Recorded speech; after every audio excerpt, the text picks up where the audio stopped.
Hi friends, welcome to cinema at its best. Cinema at its பெஸ்ட்டில் இப்போ நம்ம பார்க்க போகிற திரைப்படம் என்னென்னா ஃப்ராங்கன்ஸ்டைன். இந்த திரைப்படம் வெளியான 2025. இது வந்து பார்த்தீங்கன்னா ஒரு அமெரிக்க நாட்டு திரைப்படங்க. இந்த திரைப்படத்தின் டேரக்டர் யார் சொல்லி பார்த்தீங்கன்னா குல்லமரோ டெல் டோரோ. இந்த படத்தின் ரைட்டரும் அவர் தான். இந்த திரைப்படம் மேரி ஷெல்லி அவங்க எழுதிய புகழ்பெற்ற நாவலான ஃப்ராங்கன்ஸ்டைனை தழுவி எடுக்கப்பட்டது. இந்த திரைப்படத்தில் ஆஸ்கர் ஐசாக் விக்டர் ஃப்ராங்கன்ஸ்டைனா முதன்மை கதாபாத்திரம் பண்ணியிருக்காரு. அதே மாதிரி ஜேக்கப் எரால்ட் அவர் வந்து பார்த்தீங்கன்னா கிரியேச்சரா அவரும் ஒரு சப்போர்ட்டிங் ரோல் பண்ணியிருக்காரு. சரிங்க, ஃப்ராங்கன்ஸ்டைன் என்ன மாதிரி கதைகளும் பார்ப்போங்க. படத்தின் நாயகனான விக்டர் ஃப்ராங்கன்ஸ்டைன் அவன் வந்து பார்த்தீங்கன்னா சிறு வயதிலிருந்தே தன்னுடைய தந்தையால் நிறைய வந்து பார்த்தீங்கன்னா அவன் வந்து பிரச்சனைகளை ஃபேஸ் பண்ணுறான். சைல்ட்ஹுட் ட்ராமாஸ் நிறைய இருக்குது. அவங்க தந்தை வந்து பார்த்தீங்கன்னா அவனை வந்து ஒரு ஒரு சிறந்த டாக்டர் ஆகணும்னு ஆசைப்பட்டு அவன் மேலே நிறைய வந்து விஷயங்கள உமிழ்றாரு. அத அறியாம அவர் கூடவே ட்ராவல் ஆகுற அவன், ஒரு கட்டத்தில அவர எதிர்க்கவும் முடியாம, மிக முக்கியமா தன்னுடைய தாய் மரித்த பிறகு அவன் வேற மாரி ஒருவனா மாறுறான். அப்படி மாறுகிற அவன், தன்னை நோக்கி தந்த தாய்க்கு பிறந்த அந்த 2வது குழந்தைய எப்படி பார்க்குறான் அப்படின்றத ஆரம்பிக்கும்போது, அவனுடைய மாற்றம் கொஞ்சம் கொஞ்சமா வேற மாரி மாறுது. இதனிடையில என்ன ஆகுதுன்னு சொல்லி பார்த்தீங்கன்னா, இவன் வந்து பார்த்தீங்கன்னா, இறந்து போன வ வெ ஒரு கிட்டத்தட்ட வந்து அவர் வந்து இந்த இந்த சிறு வயத தாண்டி தன்னுடைய 30 வயதுகள்ல நெருங்கும்போது, 28, 30 நெருங்கும்போது, அவர் என்ன நினைக்கிறாருன்னா, நம்ம வந்து ஒரு அதாவது டெத்தே இல்லாம பண்ண முடியும் அப்படின்ற ஒரு விஷயத்த வந்து கொண்டு வராரு. அதாவது வந்து இறந்து கிடந்த ஒரு மனிதன நம்மளால மறுபடியும் உயிர் பிழைச்சு கொண்டு வர முடியும். புதுசா ஒண்ணு கிரியேட் பண்ண முடியும். இறப்புன்னு இல்லாம பண்ண முடியும்ன்றத அவர் நம்புறாரு. அதுக்கேத்த மாரி அவர் வந்து ஒரு கோர்ட்ல வந்து ஒரு விஷயத்த வந்து ஒரு எக் அ எக்ஸிக்யூட் பண்ணி காட்டுறாரு. பட் அங்க இருக்கிற எல்லாருமே வந்து இது ஒத்துக்க முடியாது. இது வந்து இயற்கைக்கு எதிரானதுன்னு சொல்லி நிராகரிக்கிறாங்க. ஆனால் அந்த இடத்துல ஹாரோல்ட் என்ற ஒருத்தர் இவர கண்டுபிடிச்சு, "இல்ல நீ என்ன சொல்றியோ அது சாத்தியக்கூறுன்றத நான் நம்புறேன். அதுக்கு நான் உனக்கு வந்து ஃபினான்ஸ் பண்றேன்." அப்படின்னு சொல்லிட்டு இவர வந்து அந்த ஒரு ப்ராஜெக்ட்ட ஃபினான்ஸ் பண்ண வைக்கிறாரு. இப்ப அவரு யார் சொல்லி பார்த்தீங்கன்னா, இவருடைய தம்பியோடைய அ கட்டிக்க போற பொண்ணுடைய நெருங்கிய சொந்தம்.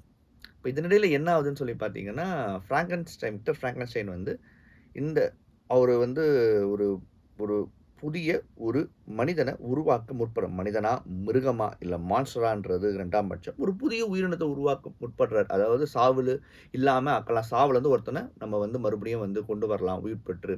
அப்படின்றதுக்காக இவர் எடுக்கிற வந்து முயற்சிகள், ஒரு கட்டத்தில கொஞ்சம் கொஞ்சம் கொஞ்சமா மாறி ஒரு பாயிண்ட்டுக்கு வருது. அதே சமயம் ஆ இவருடைய தம்பியுடைய மனைவியாக போன எலிசபெத் வந்து இவர் மேல வந்து பார்த்தீங்கன்னா, இவர் வந்து பெருசா உடன்படவே படமாட்றாங்க இவர் மேல.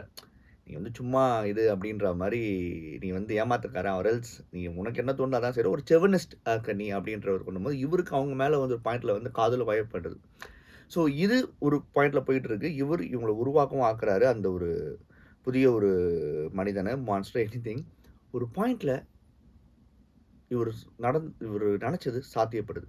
இப்போ அந்த அந்த இடத்துல அந்த ஒரு உயிரினம் உயிர் பெறுது. உயிர் பெறுது வந்த அப்புறமா என்ன ஆவுதுன்னா, அந்த உயிரினத்துக்கும் இவருக்குமான ஒரு சில முரண்பாடுகள், இவர அந்த உயிரினத்த எப்படி அணுகுறா மாரி மாத்துது. இன்னொரு அந்த உயிரினம் உண்மையாவே மான்ஸ்டரா? இல்ல அது மனிதனா? இல்ல உண்மையாவே அது 2த்துக்கும் நடுவில் ஒருவனா? அது எது? அப்படின்றத ரொம்ப ரொம்ப விஷுவலா அழகா பிரில்லியன்ட்டா கடத்தி, அதே சமயம் excellent cinematography, editing and especially music ஓட நம்மை கட்டி போடுகிற திரைப்படம் தான் ஃப்ராங்கன்ஸ்டைன். ஃப்ராங்கன்ஸ்டைன் பொறுத்தவரைக்கும் குல்மர டெல் டோரோ பத்தி சொல்ல வேணாம். Is a visionary film maker. அவரோட பான்ஸ் லாபிரிந்த், ஷேப் ஆஃப் வாட்டர் நெறைய படங்கள் நம்ம சொல்லலாம். இது முக்கியமா குறிப்பிட்டு சொல்லக்கூடிய படங்கள் 2 படங்கள் நம்ம சொல்லலாம். அவரோட விஷன் வந்து எப்பவுமே கொஞ்சம் நம்ப த்ரூ ஒரு ஒரு நம்ம திங்க் பண்றத விட, ஒரு டைரக்டர் நார்மல் டைரக்டர் திங்க் பண்றத அவரு கொஞ்சம் ஹெவியாவே திங்க் பண்ணுவாருன்னு நான் சொல்லுவேன். ஏன்னா, அவருடைய way of approaching the film language and விஷனரின்றது என்டையர்லி வேற மாரி ஒரு விஷயம். ரொம்ப சிம்பிளான கதையா தெரியலாம். அத ஒரு விஷுவல் பிரில்லியன்ஸா விஎஃப்எக்ஸ்ல எப்படி கொண்டு வர்றாரு அப்படின்றதுல ரொம்ப அழகா பண்ணக்கூடிய actually it's love to put heart in every film. என்னதான் ஒரு விஷுவல் பிரில்லியன்ஸ்னாலும், அவரோட படத்துல ஒரு ஒரு ஒரு ஆன்மா எங்கேயாவது இருக்கும். ஒரு ஹார்ட் மேக்ஸிமம் ஹார்ட் இருக்கும்.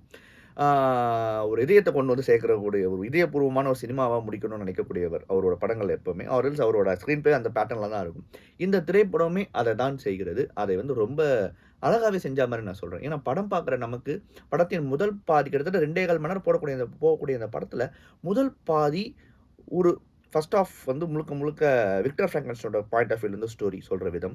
அத கரெக்ட்டா மூவ் பண்ணி கொண்டு போனது. செகண்ட் ஹாஃப்ல வந்து அப்படியே அந்த கிரியேச்சர் பெர்ஸ்பெக்டிவ்ல வந்து கதை சொல்ற விதம். இது இது 2மே ரொம்ப அழகா வந்து பேலன்ஸ் பண்ணியிருந்தாருன்னு நான் சொல்லுவேன். ஏன்னா, இது தெரிந்தால் தான் இதை உணர முடியும் அப்படின்ற ஒரு பாயிண்ட்ல இருந்தது. ஸோ, அது வந்து ரொம்ப அழகா அந்த படத்துல வந்து பண்ணியிருந்தாரு. த்ரூ இந்த ஸ்க்ரீன் பிளே. இந்த படத்துல நடிச்ச நடிகர், நடிகையர் எல்லாருமே சொல்றேன். ஆஸ்கர் ஐசக் ஆஸ்கர் ஐசக் வந்து ஃபிராங்கென்ஸ்டைன், விக்டர் ஆஸ்கர் ஐசக்கோட நடிப்பும் சரி, அதே மாரி ஜேக்கப் எல்ராட் ஓட நடிப்பும் சரி, ரொம்ப பிரமாதமா பண்ணியிருந்தாங்க. 2 பேரோட நடிப்புமே வந்து ரொம்ப பிரமாதமா இருந்தது. ரொம்ப வந்து ஒரு உண்மைக்கு நெருக்கமான மாரி இருந்தது. நம்மளால வந்து அத ஈஸியா வந்து அந்த ஒரு கதாபாத்திரத்த வந்து நம்மளால உணர முடிஞ்சது. அதுக்குள்ள போகவும் முடிஞ்சது. இது உண்மைக்கு நெருக்கம் நான் சொல்றது வந்து இந்த படமெல்லாம் நான் சொல்றது அந்த கதைக்களத்தின் உண்மைக்கு நெருக்கமானதானத தான் நான் இந்த இடத்துல பதிவிடுறேன். ஸோ, அது வந்து உண்மையாவே ரொம்ப பிரமாதமா பண்ணியிருந்தாங்க 2 பேருமே. ஏற்கனவே சொன்னது மாரி படத்துடைய தூணா நான் பார்க்கறது அலெக்சாண்டர் டெஸ்பரோட பிஜிஎம் வந்து ரொம்ப டாப் கிளாஸா இருந்ததுங்க இந்த படத்துல வந்து. ரொம்ப அழகா சோல்ஃபுல்லா இந்த படத்த கடத்தி கொண்டு போனதுக்கு அது மிக முக்கியமான பங்கு வகிச்சுதுன்னு நான் சொல்லுவேன். And more then everything VFX brilliant VFX ரொம்ப ரொம்ப பியூட்டிஃபுல்லான விஎஃப்எக்ஸ் இந்த படத்துல. அதே சமயம் வந்து நம்ம வந்து ஒரு இடத்துல கூட இது வந்து விஎஃப்எக்ஸ்ன்னு தெரியாத அளவுக்கு பண்ணியிருந்தாங்கன்றது வந்து மிகப்பெரிய பலமாவும் நான் பார்க்குறேன். இந்த படம் வந்து பார்த்தீங்கன்னா, ஆ வெனிஸ் இன்டர்நேஷனல் ஃபிலிம் ஃபெஸ்டிவல்ல ஃபேன் ஹாட் 3 அவார்ட் வின்னர். அதே மாரி உயரிய விருதான கோல்டன் லயனுக்கு இந்த படம் நாமினேட் ஆயிருந்ததுங்க. டெஃபினட்டா நீங்க பிராங்கன்ஸ்டைன் படம் பாருங்க. ஒரு நல்ல படத்த பார்த்த திருப்தி உங்களுக்கு கண்டிப்பா இருக்கும் சந்தேகம் இல்லங்க. மறுபடியும் தரமான உலக சினிமாவோடையோ, இல்ல ரீஜனல் சினிமாவோடையோ, இல்ல ஷார்ட் ஃபிலிமோடையோ சந்திக்கிறேன். நன்றி, வணக்கம்.